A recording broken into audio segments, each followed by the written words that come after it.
ইদানিং একটা ট্রেন্ড দেখতে পাচ্ছি, সেটা হচ্ছে ফার্মাসিউটিক্যালসে যারা জব করছে তারা হেলথ কেয়ারের দিকে শিফট করছে। অনেকে, আমার পরিচিত প্রায় 4-5 জনকে আমি দেখেছি।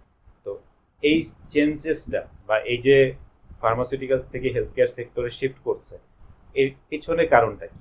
এর পিছনে একটা বা দুইটা কারণ হতে পারে। এক, ফার্মাসিউটিক্যালস এবং হেলথ কেয়ার ইন্ডাস্ট্রি অনেকটা ক্লোজ এবং কাছাকাছি, এই জন্য হয়তো বা একটা শিফটিং এর বিষয় আছে। অথবা হেলথ কেয়ার সেক্টরটা অ্যাজ লাইক ফার্মাসিউটিক্যালস ইন্ডাস্ট্রির মতোই সুযোগ সুবিধা দিচ্ছে, ভালো বেতন দিচ্ছে। কারণটা কি আপনার মতে, কি মনে হচ্ছে? দেখেন, আসলে আপনি প্রথমত যদি দেখেন যে ফার্মাসিউটিক্যালস যে কোম্পানিগুলো আছে, এখানে যে সকল এমপ্লয়িগুলো আছে যারা সেলসের সাথে জড়িত, এরা কিন্তু বেসিক্যালি আপনার হেলথ সেক্টরের সাথেই জড়িত। কারণ এদের প্রধান যারা কাজ করে ডক্টর এবং পেশেন্ট নিয়ে কাজ করে, এবং এরা যে মেডিসিন নিয়ে কাজ করে এটা কিন্তু ডক্টর এবং পেশেন্ট রিলেটেড।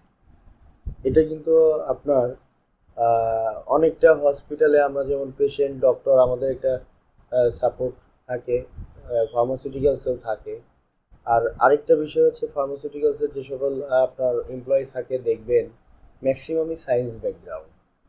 তো এরা আসলে হয়তো ফার্মাসিস্ট অথবা আপনার সায়েন্স ব্যাকগ্রাউন্ডের আদার্স কোনো ডিসিপ্লিন নিয়ে পড়াশোনা করে আসছে। তো এরা যখন দীর্ঘদিন চাকরি করে বা যে কেউ অল্প কিছুদিন চাকরি করলো করে হয়তোবা যদি কোনো কারণে আবার অফ যায় বা যদি মনে করে যে না, আমার এখানে আমি হসপিটাল সেক্টরে আছি, মানে ফার্মাসিউটিক্যাল সেক্টরে আছি, সেখান থেকে আমি সরাসরি আপনার হসপিটাল সেক্টরে যাব। তো তাদেরকে ওয়েলকাম জানানো যায়, বিকজ এক একটা অর্গানাইজেশন এবং আপনি কোথায় কাজ করবেন এটা অনেকটা ডিপেন্ড করে আপনার উপরে। তো সেক্ষেত্রে হসপিটালে কাজ করার সুবিধাটাও থাকে, কারণ আমাদের বাংলাদেশে এখন যেমন বড় বড় ফার্মাসিউটিক্যালস রয়েছে, তেমন অনেক বড় বড় হসপিটাল সেক্টর আছে যেখানে কাজ করা অনেকটা ভালো।